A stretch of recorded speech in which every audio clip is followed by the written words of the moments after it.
My experience of underground culture from the '90s up till now, I think in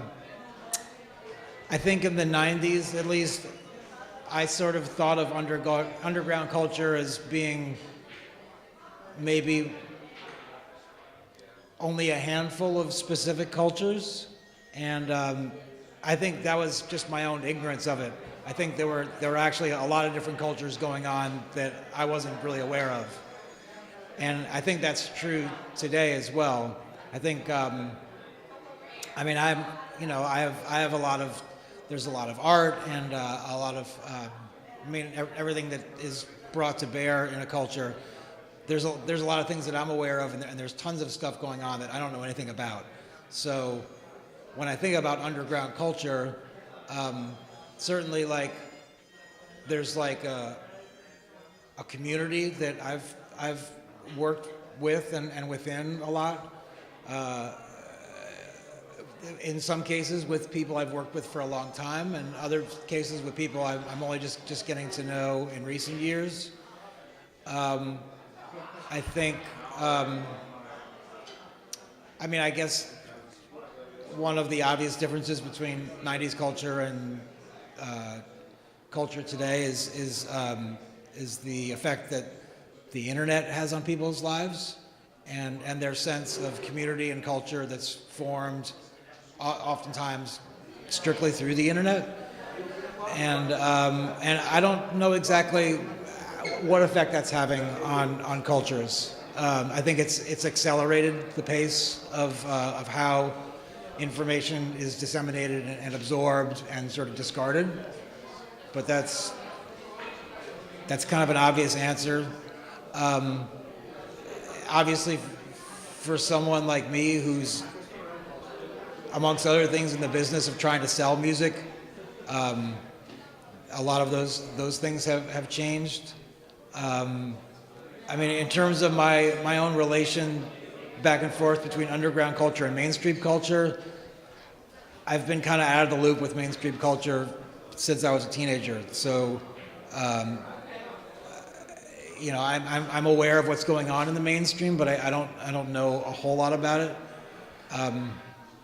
So, I think a lot of changes have occurred, but I only know about 1% of all the changes that have occurred.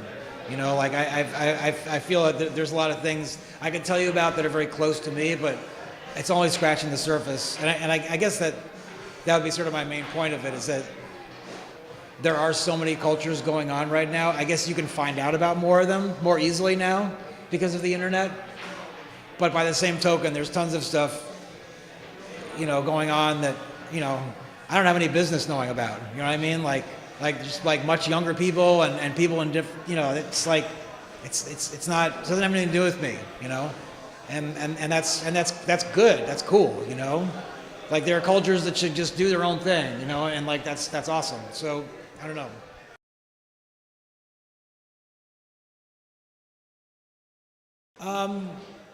I mean, I don't know anything about this club. I know that my sense of it is that it's sort of unusual for Venice, that it's not typical to have kind of a sort of a DIY sort of space in this city. I think those kinds of clubs and those kinds of spaces are really great, and they're really great for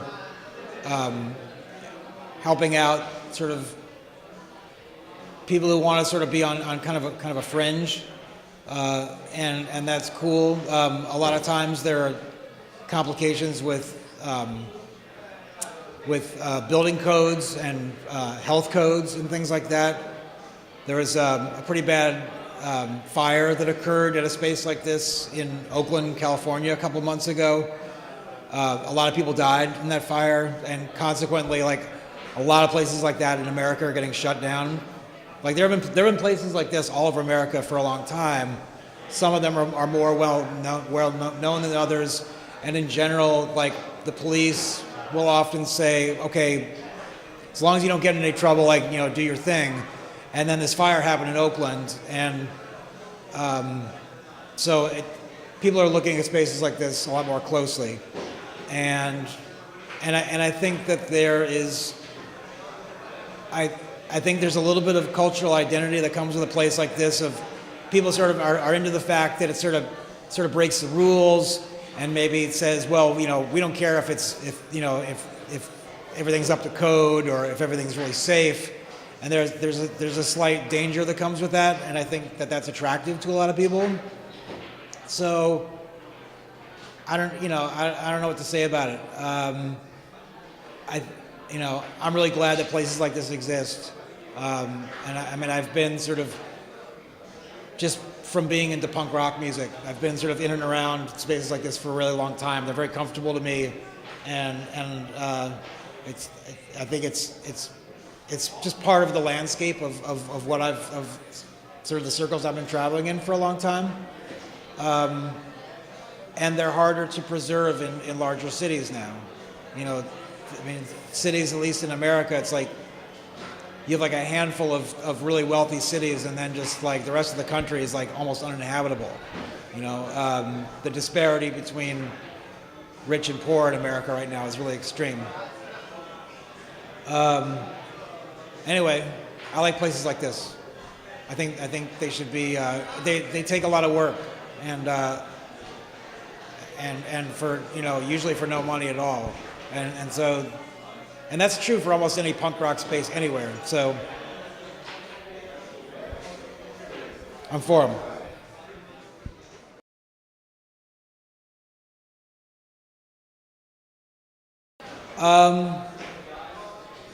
I guess the only poetry I do is through songs I've written, and I put a lot more care into my lyrics, I think, than I did before. I get more and more impatient with bad lyrics. I like to write songs sometimes in the mesostic and acrostic form, which is where you take a phrase and you write it vertically, and then you have the text go out horizontally. It's kind of like an interesting tool for writing.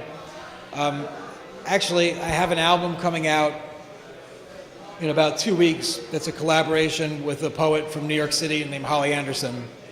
And we did a project together where she wrote this book of poetry and mesostics and flash fiction, and I essentially wrote a score for it. And so that's coming out on a German label called Jellyfont, and the record's called The Night She Slept with a Bear. So it's basically an LP with a book of poetry that comes with it.